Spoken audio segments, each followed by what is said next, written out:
For Franciscan Beat, I'm Rachel Rander. Dr. Ryan T. Anderson visits the Veritas Center. Chinese news criticizes the U.S.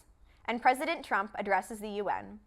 These stories and more on today's Franciscan Beat.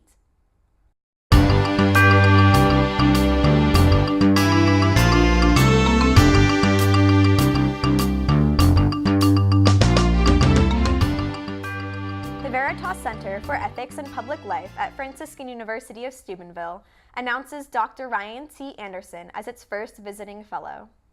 Anderson, the William E. Simons Senior Research Fellow at the Heritage Foundation, will advance the mission of the Veritas Center by utilizing the teachings of the Catholic Church to address the political, social, and economic issues of the day. As the visiting fellow, Anderson will contribute to the intellectual life of Franciscan University through his interaction with students and faculty, through campus lectures, and engaging students in the classroom. China's Communist Party newspaper, The People's Daily, has criticized the United States for demanding that Beijing put more pressure on North Korea to rein in its weapons programs. It said Beijing, quote, will never accept the responsibility imposed by the U.S. China also said military threats made by North Korea and the U.S. are counterproductive.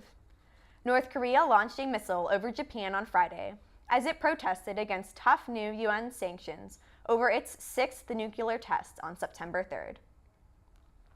A local official and media reports in Britain say the two suspects arrested over last week's London subway bombing are an 18-year-old refugee from Iraq and a 21-year-old believed to be from Syria, both of whom were fostered by a British couple.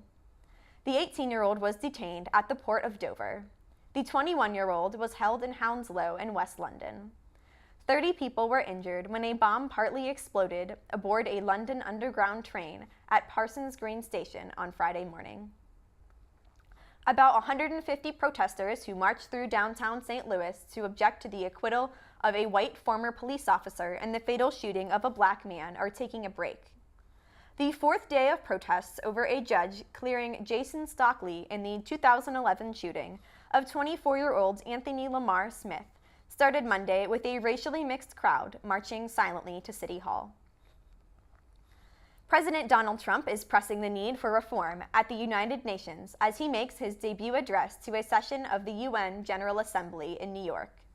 He is applauding efforts by the Secretary General to reform the organization, quote, so that it better serves the people we all represent. Trump adds that the UN, quote, has not reached its full potential because of bureaucracy and mismanagement. It's the president's first appearance before the UN. In sports, 2 games, 2 losses, few fans in LA, and Rockies losing grip. Los Angeles has gone from 0 NFL teams to 2.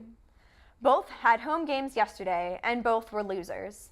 The Chargers fell to Miami 19-17, while the Rams couldn't handle Washington, dropping their game 27-20. What may be worse for the NFL were the empty seats in both stadiums.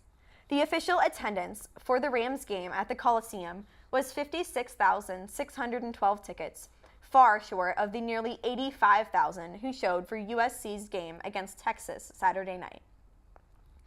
Meanwhile, the Chargers drew 25,381 in their temporary stadium, a paltry crowd for the NFL. As Colorado tries to maintain its grip on the wild card, Rockies closer Greg Holland lost his while trying to tag the Padres' Matt Caesar on a 9th-inning squeeze bunt Sunday. That capped a rally that beat Colorado 4-3. In weather, today look for sunny skies with a high of 84. Tonight, there is a low of 61. And tomorrow, partly cloudy skies with a high of 83. For Franciscan Beat, I'm Rachel Rander.